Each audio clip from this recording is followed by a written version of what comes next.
This will be an introduction video on the basics of playing Gothic Shadows. I am showing you right now the three factions that will be involved in the game. They are basic factions. So the first faction at the bottom is the Vampire Coven. On the right is the leader, a vampire, Orloff. He is armed with a silver sword and a MAC-10. In the middle are four Nocturni. They are armed with M16A2s and a knife. And to the far left is a Ferratu, which is a vampire man-beast. Next, in the center, is the Illuminati Order. To the right is the leader, Archbishop Ezekiel, armed with an MP5 and a Princeps Arcanum. In the center is a Crusader squad, armed with MP5 and a knife. And to the far left is a Paladin, armed with an MP5 and a sword. And in the rear is the Werewolf Den, with Alucos as the leader on the right, Ulrich the Slayer, who has a combat shotgun and a sword. His center troops are Canis Militaris, armed with AK-47s and a knife, and to the very right, or to the very left, is a Warg. These are the troops that will be participating in this Gothic Shadows demo. As you can see, I'm using part of the Freedomville map for this demonstration. The vampires are deployed in the corner where the park and cemetery are. You can't hardly see them, but the Illuminati are deployed on that end. And then of course the same thing over here, you can't really see them, but the werewolves are deployed on this end. Now the game runs in turn sequence, and each turn is divided up into phases. The first phase is movement, then shooting, then hand-to-hand, or melee. And we'll be going through each of those and showing how each one reacts to each other in just a second. Some of the other equipment I have is you'll need some kind of measuring device. Then I am using the opportunity fire counters and from Zombie Mosh, and also the Twitcher counters from Zombie Mosh, and those will be representing downed figures. You need 6-sided dice.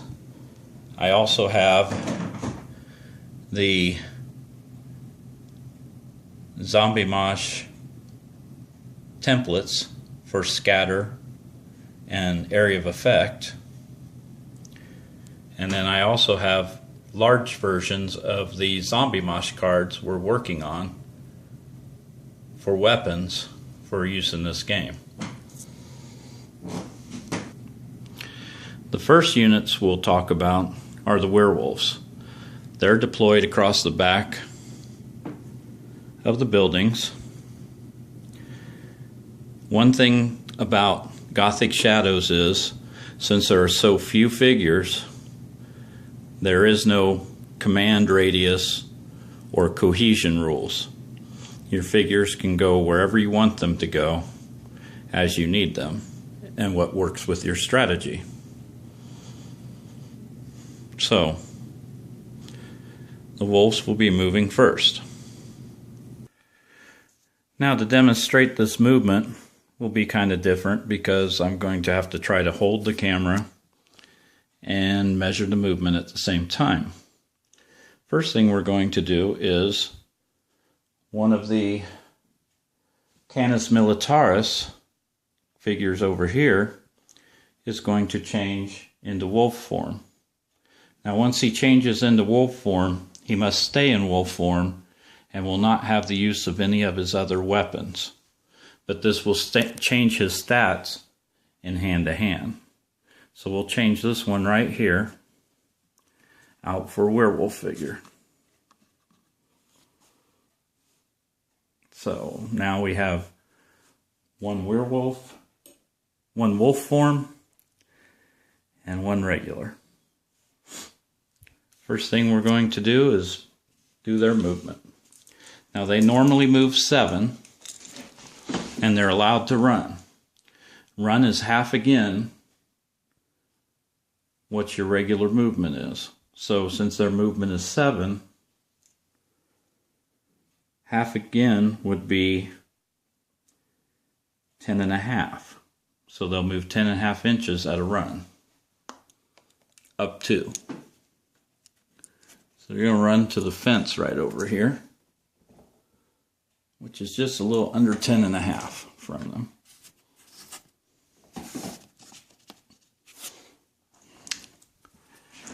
And the wolf form will do the same. Of course, you'll just measure it off partial. There's 4.5.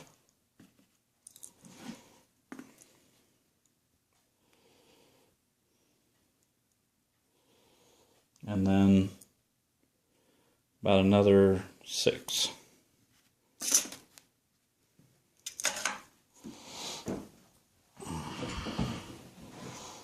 I'm moving these guys up into pretty open terrain just to so we can just show a demo of how they're used. Same with the Ulrich. He's going to move his normal 7. Placing him about there. And the Warg will move on in support. His 7.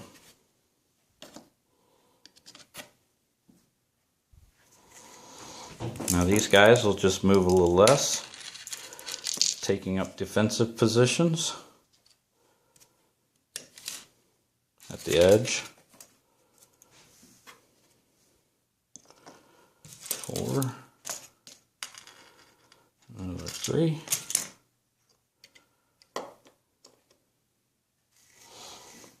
and that'll be the werewolf. First move. Now they have shooting.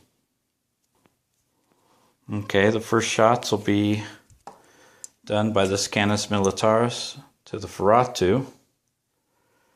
I can just see him, and that shot will be about, just about 17 with his AK-47, which has a 24-inch radius, or 24-inch range, sorry. So that's plenty of range. So we'll have to roll the dice. His to hit is 4. Or better, and he gets a bonus +1 to hit, so a 3 or better with an AK-47. And he rolls a 1 and misses. Oh, I also forgot to also add in the -2 for hard cover for the Ferratu. Doesn't appear really. Yeah, this Canis Militaris probably has a line of sight and range on that Ferratu in the corner. So we'll take that shot also. As I said, the vampire will have hard cover. So that'll be a -1 to the roll. And we need a 3 or better, but that'll make it a 4 or better. And we got a 4. So that's a hit. Now when you hit a figure, he's knocked down. Okay? Hit or miss. If he's hit, he's knocked down, vital or not. Okay? And the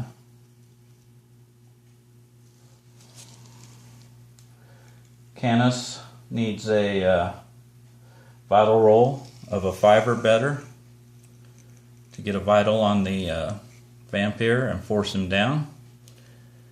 And he gets a +2 with an AK-47 for that.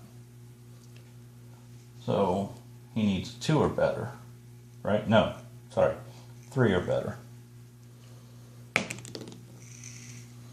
And we roll a 5.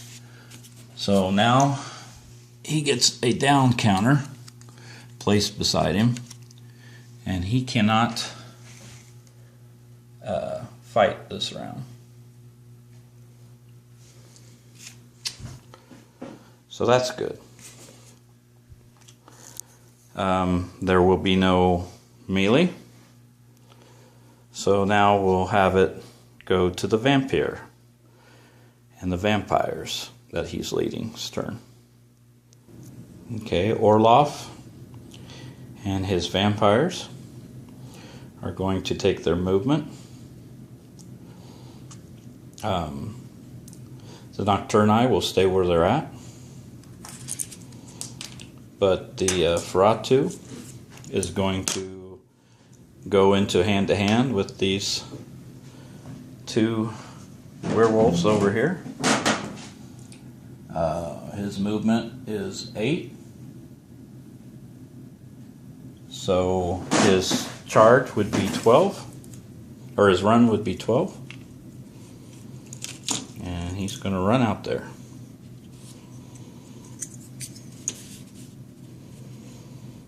Of course, this will expose him, but hopefully he'll get into hand-to-hand before. Orlok will go ahead and move up less than his normal move using the hard cover. And now the shooting phase, which I don't know. I'd say this has a shot on this werewolf. So we'll make that roll. A Nocturni has a to hit of 4. They are armed with M16A2s, so they get a +1 to hit. But of course the werewolf has cover, so we'll take that shot. So it's at a -1. It's a 2, it's a miss.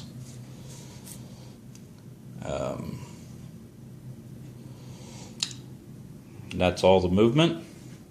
So now we have the recovery phase for the vampire. Since he was downed, we have to see if he can regenerate or if he's knocked out of the game. And their regeneration